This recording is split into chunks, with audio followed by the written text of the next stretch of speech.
Let's go to Nick Okay. in Tennessee.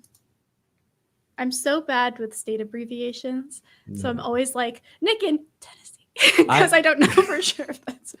I've made the mistake a couple of times. Yeah. It's been bad. Nick, you're live with Eric and V. What do you want to talk about today? Yes, I would like to talk about the difference between atheism and antitheism and why a person shouldn't choose antitheism as a label. Mm-hmm. Okay. Yeah. Go ahead.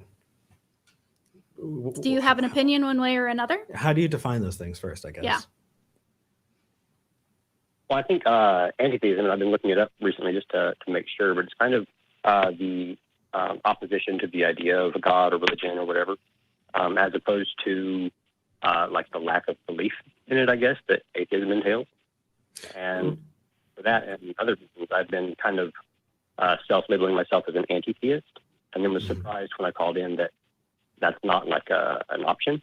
You know, like they ask, are you a theist or an atheist? And it's like, I don't know. Well, so I don't think those are mutually exclusive positions. I think that you can be an atheist and an anti-theist.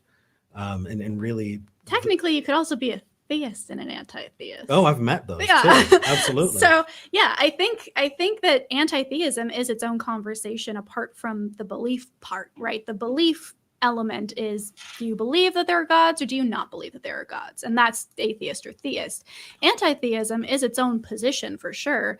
And, you know, has positive and negative effects, I think. I think there are areas where I would call myself an anti-theist. But I've also experienced pushback from that because there are people who feel like it's not talking about theism, but rather other theists. So the way you say it, like I am an anti-theist, that almost makes you sound like you are anti people who believe in a God, which is not helpful for conversation. No, but anti-theism, the idea that you should be against, I've heard lots of people say I'm against organized religion. And when I hear somebody say I'm against organized religion, that registers to me as anti-theism. Right, and that's kind of where I fall. So that's, I don't know, I guess that's how I would label myself. So I was just wondering why like you said, they're not mutually exclusive. So, yeah. Yeah. I mean, and also there is more nuance there as well, right? There are organized religions that cause a lot of harm that don't have God beliefs. And there are people who believe in a God who, for all intents and purposes, are very progressive, socially engaged, wonderful people who find motivation in that belief, true or otherwise. So I think that anti-theism will get you a certain amount of... People will understand, I think, where you're coming from if you say you're an anti-theist. But there will also be a lot of assumptions made about you using that term. So if your goal is to express that you are angry at religion and you think it's better off not existing, then yeah, anti-theism is a great word to use because that's what that conveys. But if you're interested in having conversations with theists where they're not on that defensive and, you know, already upset at you just hearing that, then maybe it's, you know, tactically better not to use that term. But that depends on what you want to do with it. If it's just a personal identifier, absolutely go for it. I think that it's a reasonable position to hold most of the time. I think that if your goal is to communicate with other people and present yourself as kind of an emissary to your opinions, it would be better if you were to ease into it. But that's just me. Mm-hmm. Okay. See, I am, I guess, by inclination, a confrontational person in this regard. I was raised very religious, very fundamentalist, very evangelical, you know, and deconverting. Yep, you're among friends here. Yeah. Yes, y'all's stories are very similar to my own, actually. So I get that. So I don't know. I struggle a lot, which is another thing that I wanted to talk about if we have the time, with anger over those like religious indoctrination issues and the stuff that I see being done and passed on to my siblings, right? Yeah. Which is why I want to use that label, because I do want to have that conversation, because I'm like, I live in Tennessee, right? The Bible Belt. Everybody around here just kind of accepts that things are the way they are. Yeah, it's the second question people ask you. What's your name? What church do you go to? Right. And being able to say, like, I despise church and, would never attend one again, I think is, yes, it's confrontational, but I think it shows people that there are people who have been hurt, who oppose it, and who have good reason to, and they can be like, well, that's a strange response. And I know it may be too much, but I don't know, fuck them. I mean, that's a phenomenon, dude. Yeah. The angry atheist is a stereotype that we have to fight because it happens so often. Like, it's based in something that actually happens when you find your way out. A lot of times that is a thing that people go through, is that anger. And I don't want you to think that just because we have a certain approach that you're unjustified in feeling that way. You are entitled to your opinion, not just your opinions, your feelings, and those feelings are valid. Yeah. So as you experience them, that's okay, but just know that this is not the time while you're going through this. This is a time to focus on you. This is a time for you to shore up those things. And this is a really good time for you to dive in, because when you're this angry, dude, you have motivation. That is a perfect time to read up on all of the things that you had been lied to about, but just, you're not going to convince people. If the goal is to convince people, it's not going to happen when you're angry. If the goal is to burn bridges, I wouldn't recommend it. I'm not you. And if that's something that you want to do, you're an adult and you get to do what you want to do. But I would recommend waiting until you have a cooler head if that's the decision, because a permanent thing like that, it will be just as permanent when you're not as angry. That's I was talking with a coworker of mine, and he said anger is fine to inspire an action, but it shouldn't direct or guide the action. I was like, that's okay. Yeah. I like very that. well put. That is a really well put discussion, and actually something. It's a conversation we spent over an hour on. Me and my another co-host on a new podcast. We were talking specifically about anger, and one of the things I do want to make sure we're talking about here is, do you have a right to be angry, Nick? Absolutely, you do. You are justified in that anger, and you are justified in being angry at the people who have lied to you and at the organization that has allowed that perpetration to happen. The only caveat I would leave you with is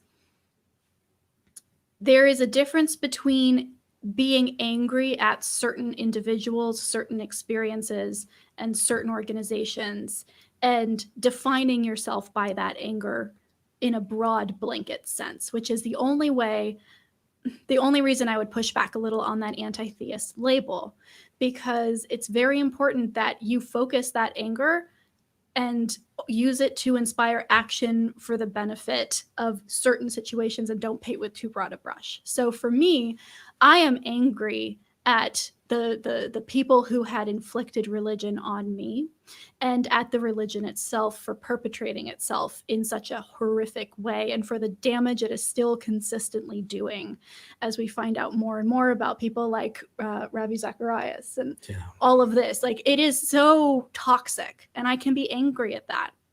But if I were to say I am an anti-theist, that would include people that I've never interacted with. That would include religions that I have no idea about, that I have no personal investment in one way or the other. Do I think they are true? No. Am I angry at them?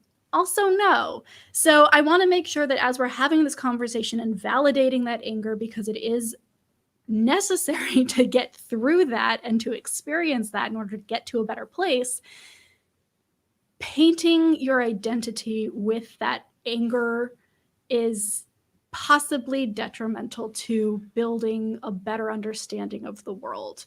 So as you go through this, maybe think, are you anti all theism in the same way that you are anti your religion? If so, that is a good title to use. If you are only angry at your religion, then call yourself anti-Christian. Or Christianity, not Christian. Exactly. Yeah. There's one more piece that I know we're giving you a whole lot. I hope you watch back and are able to take as much as you can from this. But one last thing, and it's it definitely helped me. Dude, most Christians, most believers honestly believe it. They're not trying to lie to you. They're victims as well. They're convinced of a thing, and a lot of people are going to live their lives convinced of that thing, and they're going to perpetuate it, not because they want to perpetuate a lie, but because they are genuinely convinced that what they're doing is not just true, but the right thing to do. And so getting mad at them is it doesn't address the system that put them there. You know, it is that theism, because they're victims as well. You know, could you imagine a believer who maybe, you know, put you in that place and that you feel angry about? Could you imagine them leaving religion and being angry themselves? Because if that's the case, then you were never angry at them. You were angry at what they were perpetuating, and you have every right to that. I think it's a mix of both. Like I have like family issues that give me a personal sense of anger about myself and my siblings and the things that I endured as a homeschooled fundamentalist Christian, right? And there is a kind of broader like social anger, I guess, at the continued mistreatment of children by the Catholic community or of the LGBT community by the church here. Just so many religions have been harmful, and like to a certain extent, I positively believe that no gods exist, which I know is like not the definition of atheism, because so some people call that hard atheism. It definitely depends on how you're going with that, but that might be biting off more than you can chew, and that's an entirely different conversation. But I think we covered a lot of ground on this one. Yeah, I think we're going to need to move on. But Nick, if we leave you with anything, it's use the label that will work for you to get you to where you need to be. And if that's anti-theist, then think about it, do that weighing on your own. And if you decide that that's the term, then that's the term, and cool. And let us know how that goes. Yeah. But as you're thinking about this term and as you're weighing it against that anger that you feel rightfully, think about if theism is really what you're angry at, or if it's harm, right? Is it manipulation? Is it stupidity? Is it, there are so many attributes there that deserve your anger just as much, if not more, than theism itself. So that would be my takeaway. Ooh, here's a good way of putting it. Nick, you've gone this far identifying yourself and putting a label on yourself for other people. You finally got away from that. So don't start now. If what you're doing, what you're deciding for yourself, the label you're choosing for yourself is for those other people, you just got away from that. You don't need to pick that up again.